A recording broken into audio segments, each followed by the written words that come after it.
This is Paul Nobles from Eat to Perform. I am sitting here with April Blackford. April, do you want to say hello to everyone?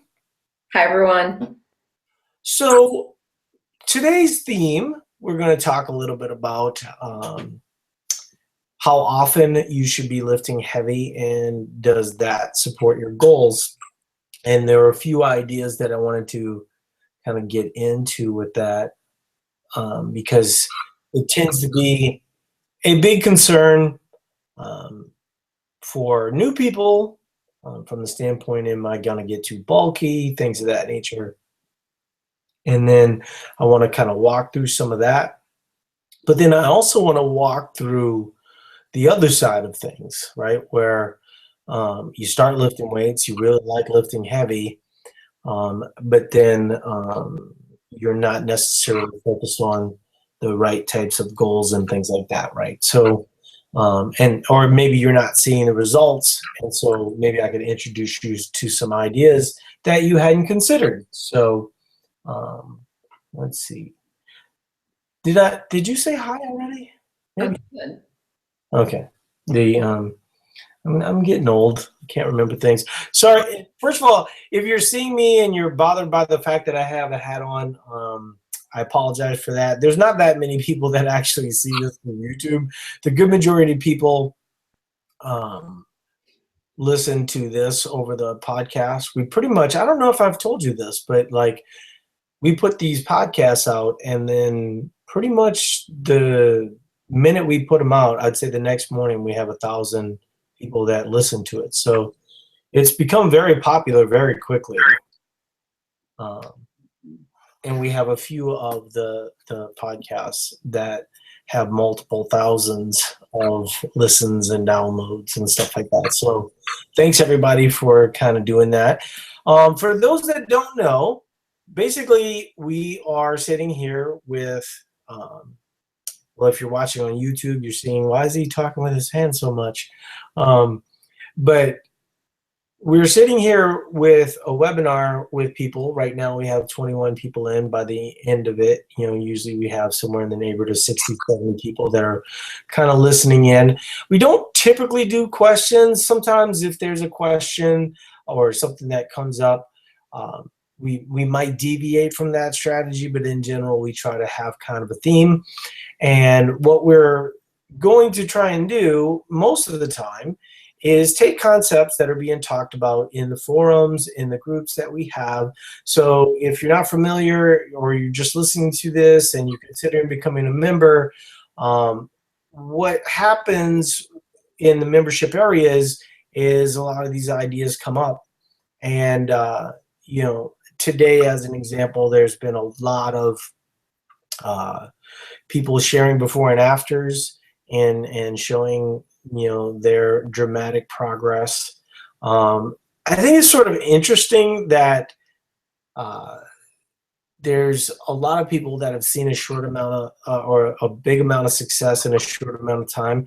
I have two thoughts of that, and I'd love your opinion on it as well. One, I think a lot of these people have great work capacity or they've worked up great work capacity.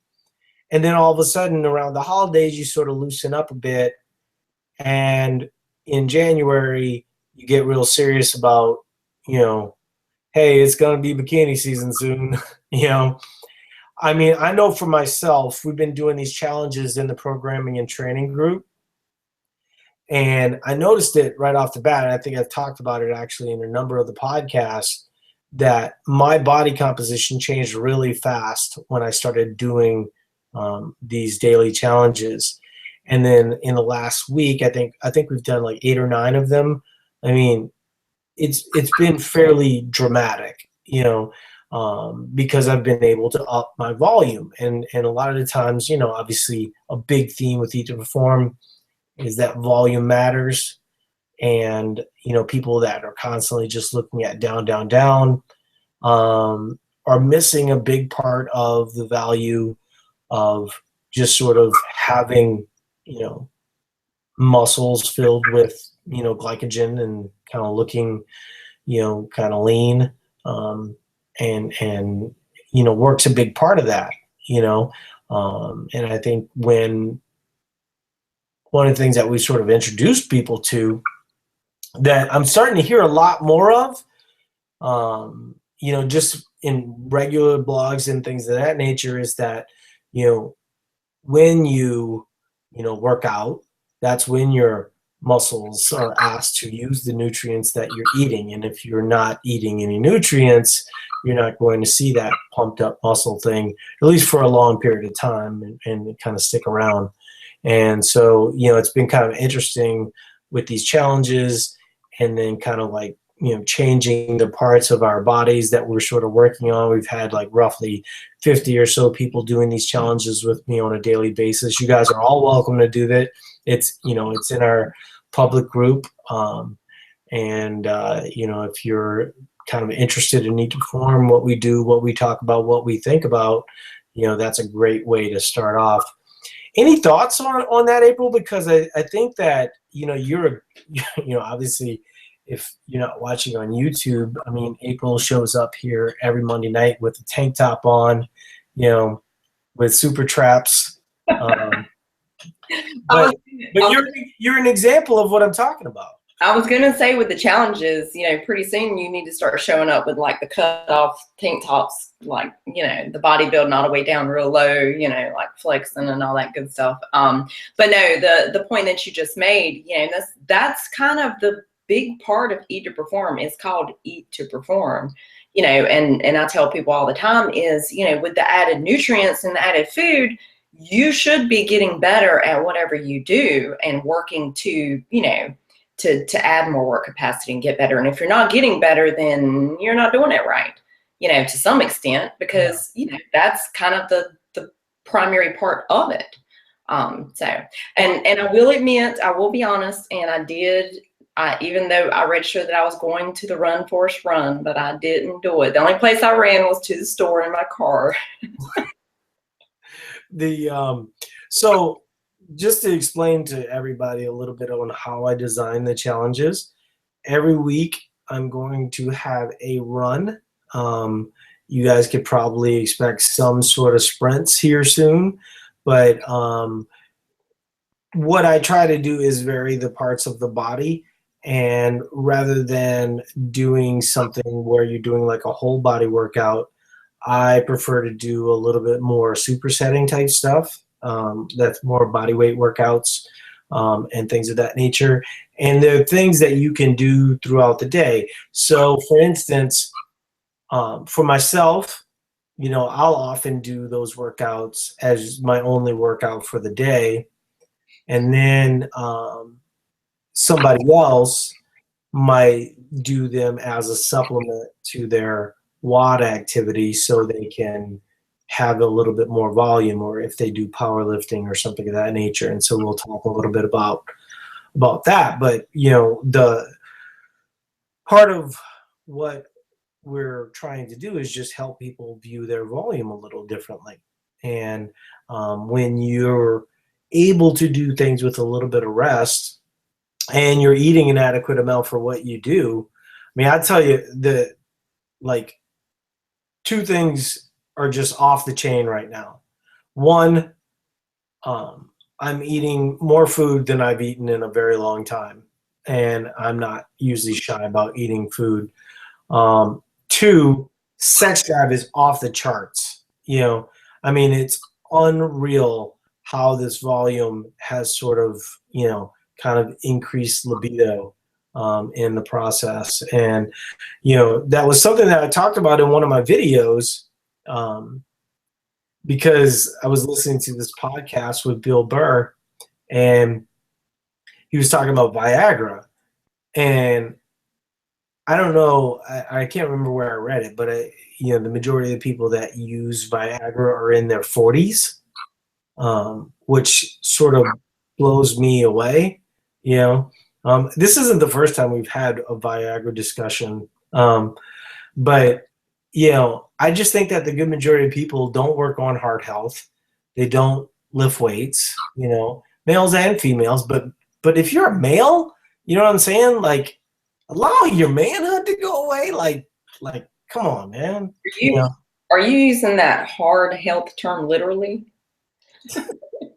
why did it need to go there, April? I don't. You started talking about it, not me. I'm trying to talk about it in a mature adult kind of way, though, not like in a immature 8th grader kind of way. So anyway, but yeah, I mean, I think that, when if you're trying to get physically fit and you're trying to get lean, there's a lot of benefits, in eating an adequate amount for what you do and work capacity, beyond just, eventually getting abs or being aesthetically pleasing. You'll see benefits pretty quickly, and the nice thing about some of the volume things that we're doing, is very adaptive for people that are early on in fitness, which I think is part of the reason why we're doing it. So one of the things that I wanted to talk about was my experience with powerlifting and my experiences with powerlifting to this day. And some of what I'm going to talk about is based on my experience, but some of it's based on, my conversations in the coaches course with high-level programmers, things of this nature. So in general, when you're training things like squat, deadlift, bench press, you can get away with a lower percentage. A lot of people don't like to train that way because they like to train closer to their 1 rep max.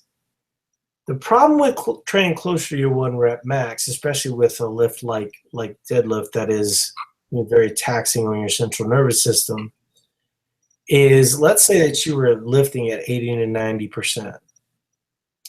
And let's say that you weren't lifting at 80, 90%, but let's say that you were lifting at 70% for 10 reps.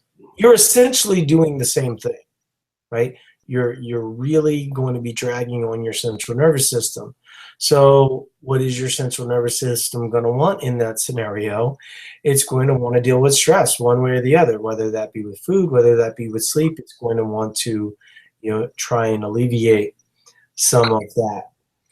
So when we talk about how we would structure volume, the one thing that I think is very simplistic that people don't think of it is when you are lifting weights, you're essentially trying to force a growth spurt, right? You're trying to force your body to adapt to the stimulus that is the heavy resistance training, whether that be with reps, whether that be with like low reps where you're trying to adapt to, becoming stronger. Essentially, your central nervous system is trying to adapt to that by allowing for some level of growth. And so a lot of times, you'll be a little bit more hungry, and these things are good things. I would argue that you should kind of go with that idea, right? If you look at my training yesterday, I did heavy deadlifts and I was wiped out, and I was just explaining to April, I don't know if that was at the beginning of the podcast or before we talked, but I've just been starving lately. And then combined with the volume that I've been doing, it's really sort of added up. But if you looked at the way that a lot of people are trying to look at it from a standpoint of calories, they would go, well, what did your Fitbit say? Well, my Fitbit said like 2,100 calories. Did you eat more than 2,100 calories? I ate a lot more than 2,100 calories, So then you go, well, how do you justify that? Well, I justify it because that's what my body wanted to do. And I don't necessarily need to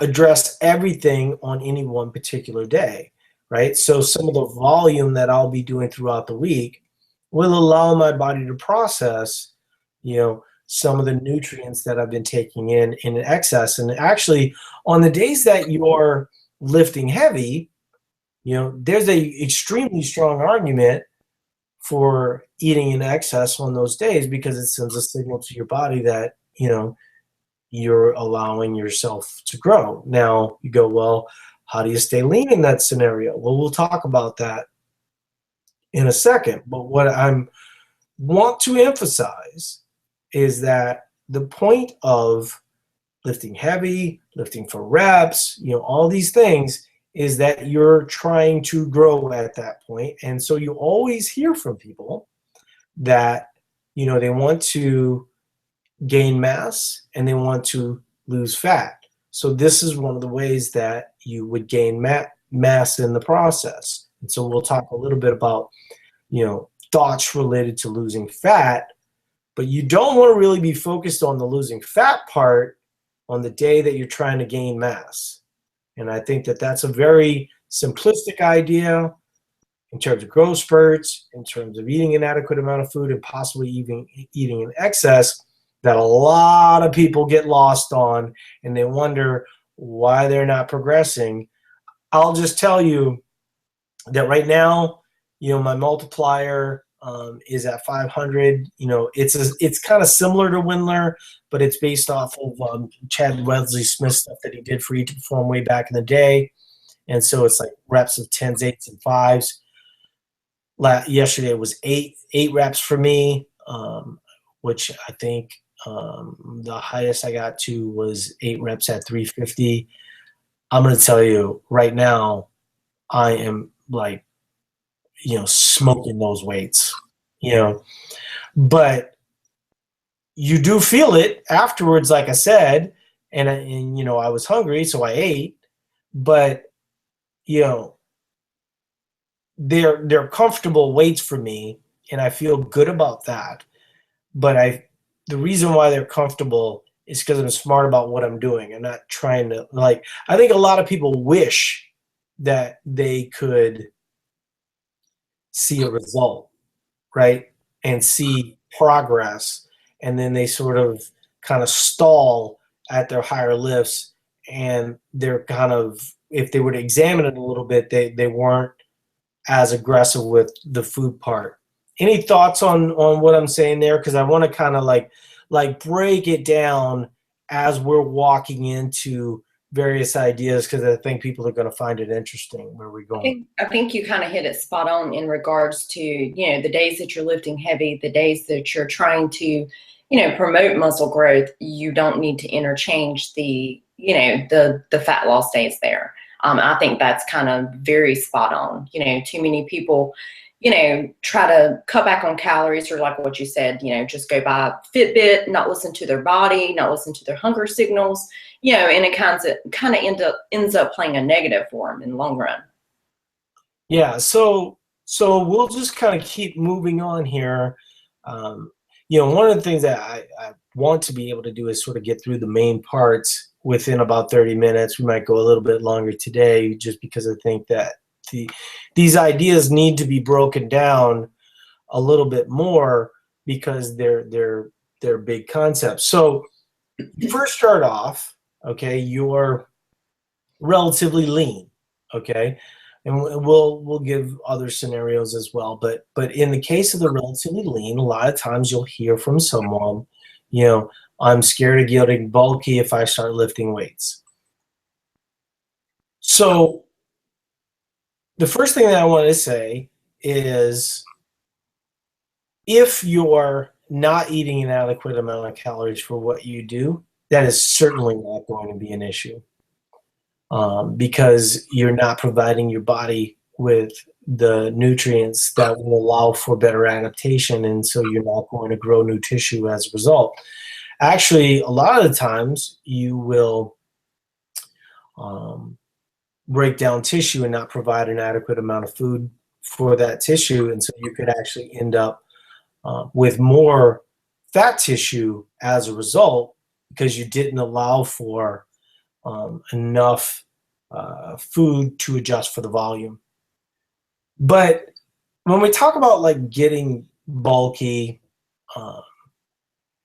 it's really an interesting game. Certainly, I have talked to women that,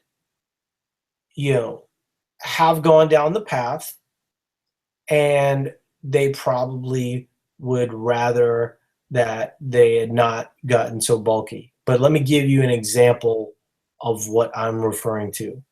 I'm talking about bodybuilders that might have used like performance enhancing drugs.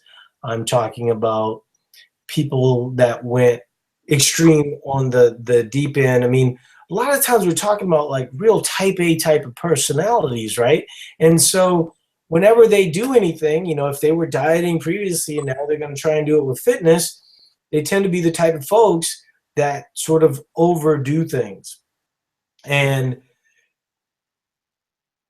upon reflection, they think to themselves, I really wouldn't have wanted to go that far, and, in my conversations with them, it's always been interesting, just like, what did you think was going to happen? I mean, like, did you think that these muscles would suddenly go away, and, I think what we're talking about is sort of people having a negative relationship with themselves. I think that, most people would look at these people as very capable and, a great example of what, a fit person looks like. But, whenever we're talking about dieting and body image and things like that, we've all got our issues there, right? But it's not realistic if you're new to fitness to think that you're going to get bulky really quickly, because you just don't have the work capacity that's going to allow for that level of adaptation. And then, like I said, the good majority of people, that are in that situation, they're underfed coming in. So they don't have the proper amount of work capacity. Maybe they come from like a cardio background, and then they're not, eating an adequate amount of food for the adaptation. So they're not really going to see the kinds of, bulk that they're super concerned about. I do think that when you get a great deal of work capacity, it sort of changes your mindset. I mean, you're obviously a very muscular person, April. I mean, has there ever been a thought? I mean, if April from 10 years ago saw the April now, would she be like, "Oh my God, what happened to you?" Like what would she think? I'd be interested to know that, because I think, well, I have my opinions, but I'll save them for afterwards. I don't know. I don't think I'm too bulky. I actually want to be bigger. but I think that everybody, I think that different people have different goals and desires. Some women want to just have the lean, trim, kind of the cardio look, and some people want big traps and be able to, me personally, I want to be strong, but I want to look like I'm strong. I want to be strong, but I want to look, I want the aesthetics with it. But 10 years ago, would I have ever thought that I would have loved, big traps and, curls? No, not at all. I think that there would be women that would look at you and go, I don't know what those muscles are, but I would want those muscles, right? And I think it's okay for someone to think that, but, my guess is for you, and this is what I was going to say earlier, is that your thought process evolved, right? I mean, like, you probably didn't think 10 years ago that you would want traps or that you would want bigger biceps. But once you started to change your routine, all of a sudden your goals changed. Like you mentioned the cardio thing and more of a softer look, right? I think it's sort of interesting that there's a lot of runners that go, well, I want abs. And you're like, well, okay, so how much do you eat? Well, I eat 1,400 calories a day. How much do you run? Well, I run 15 miles a day. Well, that's not a good formula for building, muscles, which ultimately that's what your abdominals are. They're muscles, right? But can you talk to me a little about my thought process there? I mean, did your mindset shift from 10 years ago to now? Oh, absolutely. 10 years ago, I didn't even know what a trap was. So, you're completely different mindset, completely different, stage of life. And, you don't know. So yes, so I did, I absolutely evolved. But the funny thing was the start of my journey, I evolved to being the skinny, soft look. And then I took a look at myself in the mirror and said, I look kind of small. I look skinny. I need some muscles. If I want abs, then I need some muscles there.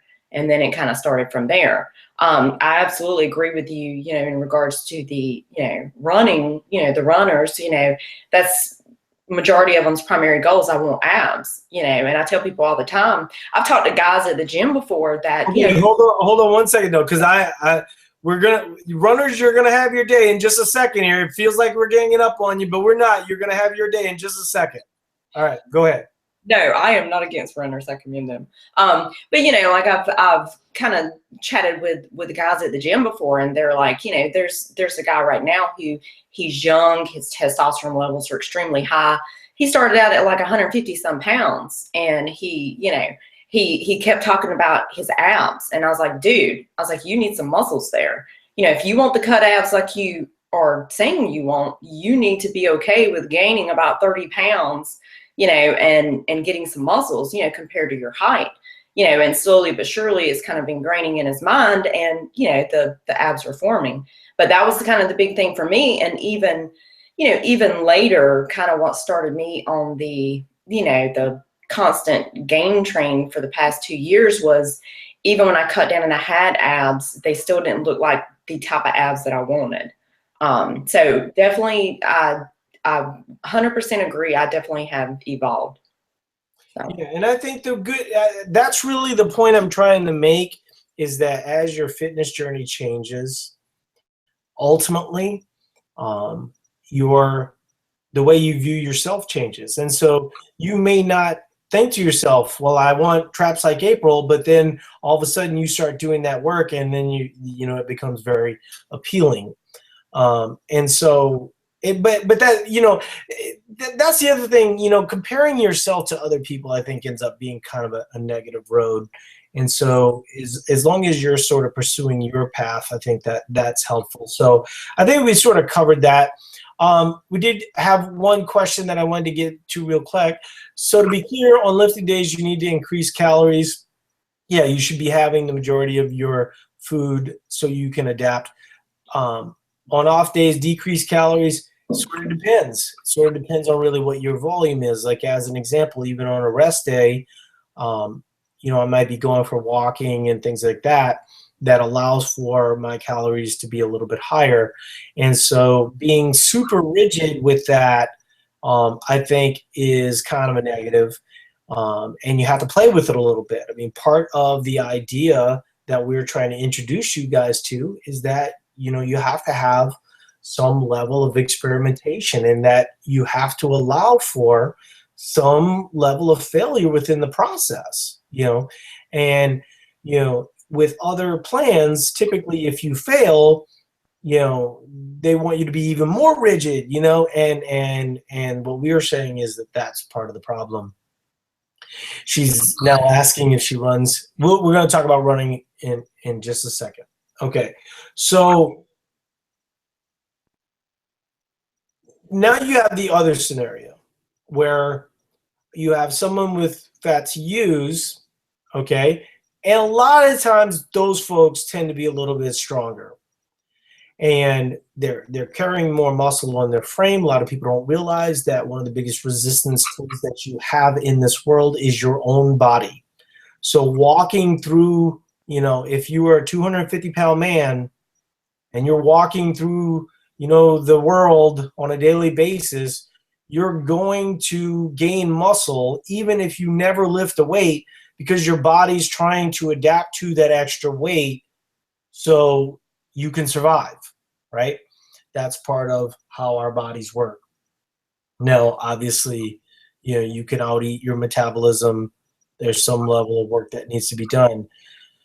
What happens though is when we talk about, something like powerlifting, right, where you're really taxing on your central nervous system, but you're not often able to get in enough volume, right, to really kind of add up to a sizable amount of calories, right? Your body's, going to be trying to adapt to the changes that you're making, but it's not going to be able to adapt to 8,000 calories, as an example. And so what happens in a lot of those scenarios is you sort of get worn down because you're lifting too close to your 1 rep max or too close to your calculated 1 rep max too often. And if you just allow that growth signal to kind of continue, often you will store body fat as a result. So like in Andrea's instance,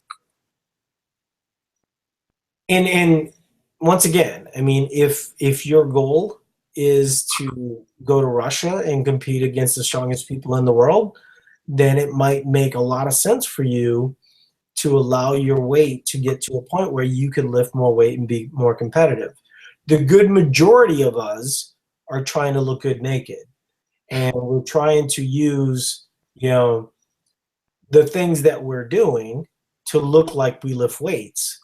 And the problem with lifting too heavy too often and not paying attention to your central nervous system and not getting in enough volume is that ultimately you will store fat as a result, because you're going to be eating this excessive amount of calories to try and adapt. And we often see this a lot of time with people new to Eat to Perform, right? We're introducing you guys to the fact that you need carbohydrates to perform better at a higher level, but people get sort of caught up in that. And, you start asking them, well, how many rest days do you take? What are you talking about? Rest days? I train, I do 15 sessions a week. It's like, well, how many carbs are you eating a day? About 700. It's like, well, maybe we could allow for a little bit more recovery in that scenario, or a little bit more, cycling of the carbohydrates, so you can allow, some of that inflammation to progress. Because like I'm saying, people tend to go one way or the other, right? Either you're kind of like super cardio person or you're super lifting person. And it's very tempting to get caught up in the thought process of seeking PRs nonstop, right? That, because it seems like that's progress. You could literally get PRs easily by just gaining 20 pounds, right? But that's not going to always fit your goals. So you want to be able to have an area where you adapt, and you might allow for a little weight gain in that process. And then, you can certainly address that, once we go further. But I think when, I started taking my powerlifting real seriously early on, I wasn't very concerned about gaining weight, because I knew, I knew my body real well at that point. I knew that I could adjust. I wish that I had probably had a little bit more long endurance at that time. But, in retrospect, I mean, would I have been able to lift what I did? Maybe not, and, I don't have any problem with what I was able to accomplish, and I certainly don't have any problem with the way that I look now, so eventually, I was able to kind of put the pieces together. But if, weightlifting is part of what you're wanting to do and fat loss is your goal, you're going to have some volume. You're going to have some pieces that allow for, some, when you look at what we're talking about with the growth spurt. We're basically talking about being anabolic, right? Well, if you're constantly anabolic, right, you're constantly lifting weights, you're constantly have your insulin high, and you're constantly, eating carbohydrates, where you're trying to stay anabolic all the time, eventually you're not just going to add lean tissue, you're going to add adipose and fat tissue as well.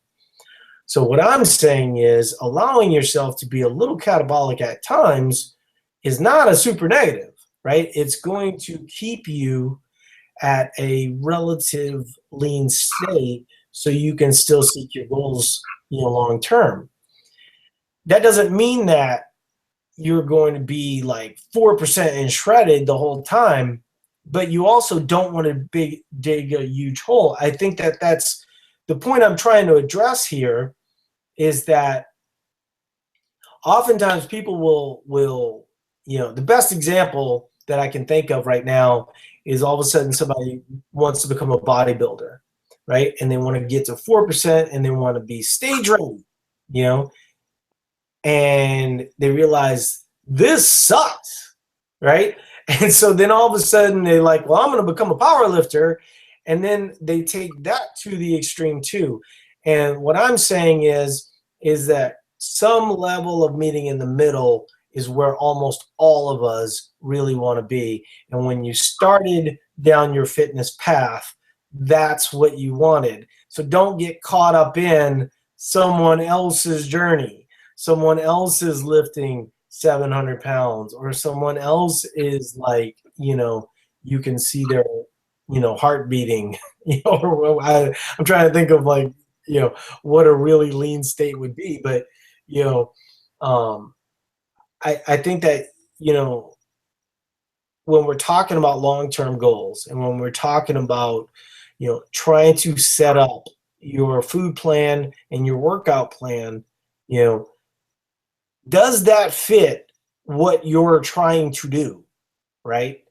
And whether you're, trying to do, run marathons, whether you're trying to get good at CrossFit, whether you're trying to lift a lot of weight at a powerlifting meet, you want to be able to do those things, but you don't want to be divorced from, your long-term goals either, right?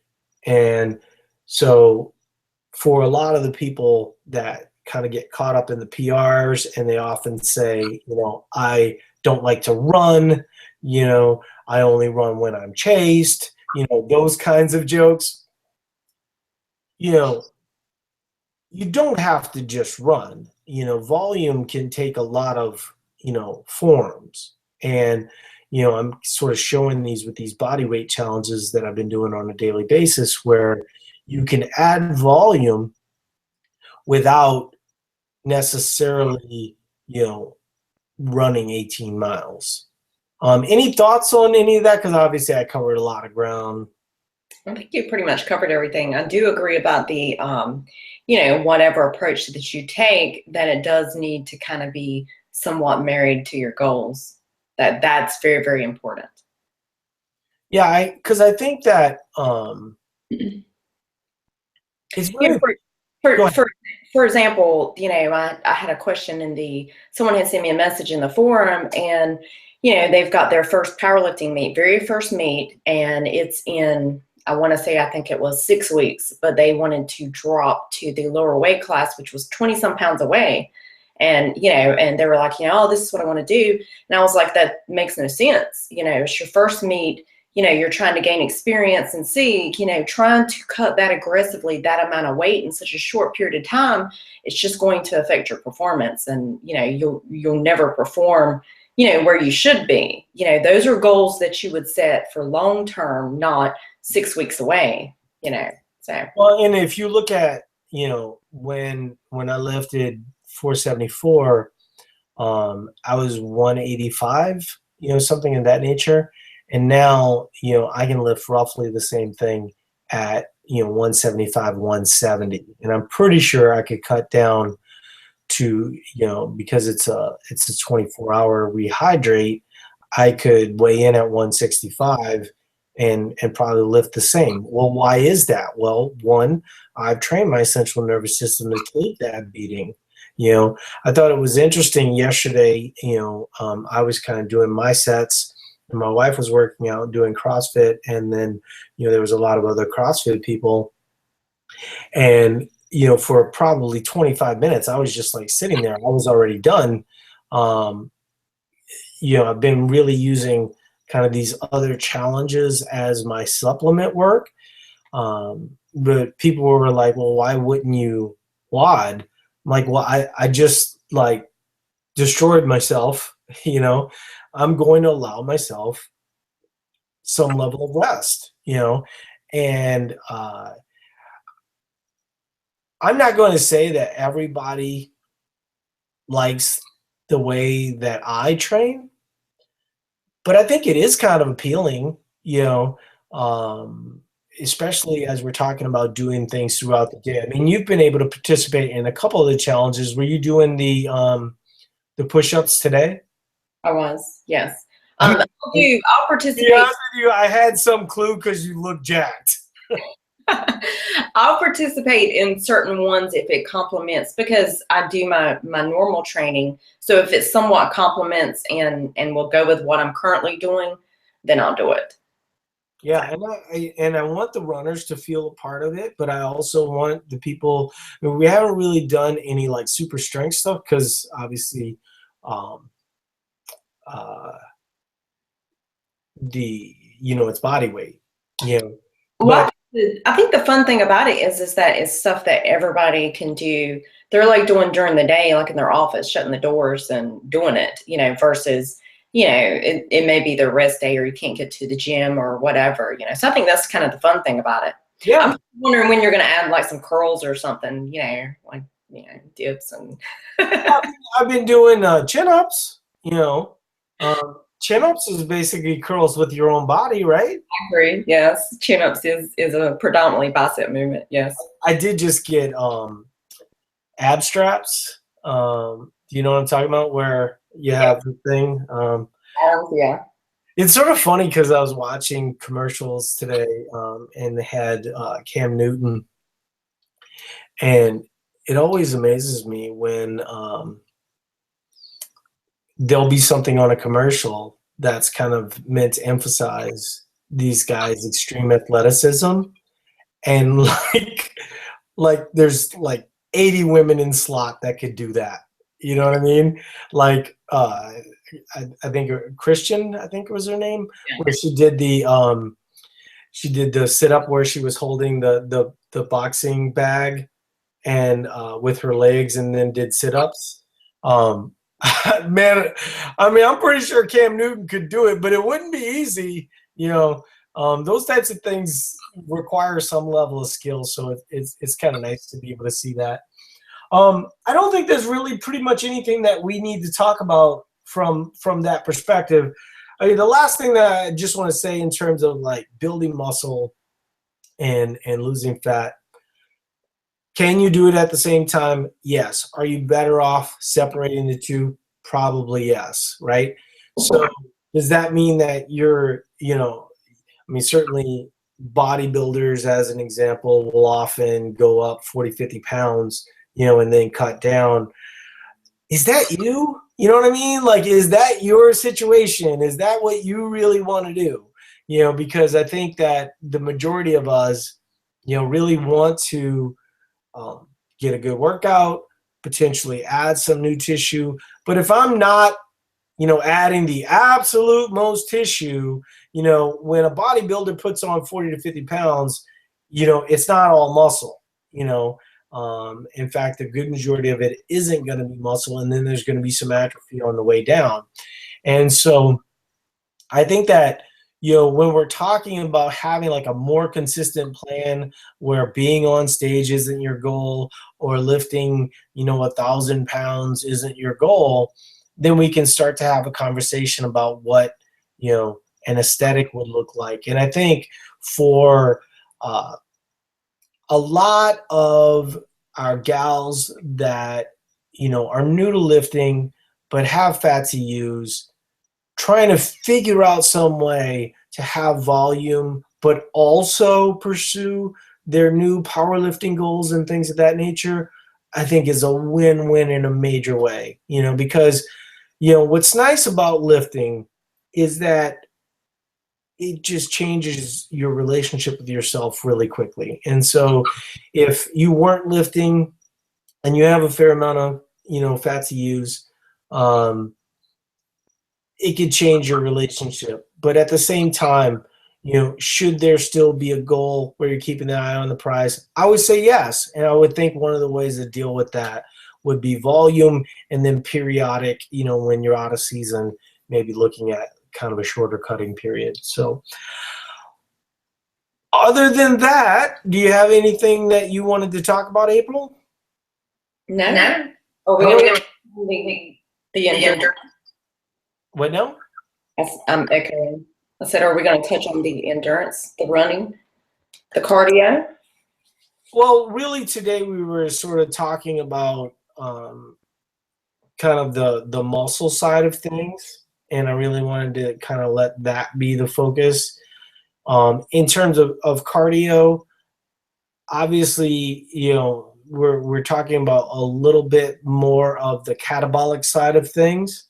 I think that gets overplayed, almost to sort of scare people into just lifting. It's sort of like misery loves company. And I always hate it when a runner comes to me and they're like, but I love to run. And I'm like, I run. I ran yesterday. I did 4 miles 2 days ago, and then I went for a ruck later that evening with my wife. So, cardio is something that is a part of my life. I noticed that my resting heart rate's a little higher than I would like it to be. Some of that's, kind of a seasonal thing for me, but also, not being able to run near as much because it's sometimes 10 below here in Minnesota.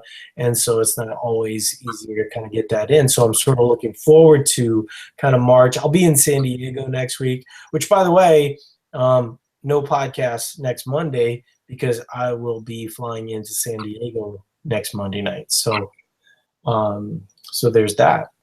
Anyway, so we cover the running thing a lot. I don't think that really needs to be brought up here necessarily, but we'll talk about that, when we're talking about kind of adding volume. But when we're talking about adding volume, running is certainly a piece that you can have there. And then I think if we got into running, we'd have to get into kind of high intensity training. And I feel like that might be something that we would want to explore in its very own podcast. So I appreciate everybody being here. I hope this was helpful to you guys, and we'll talk to you guys later. Good night, everyone. All righty. Bye-bye.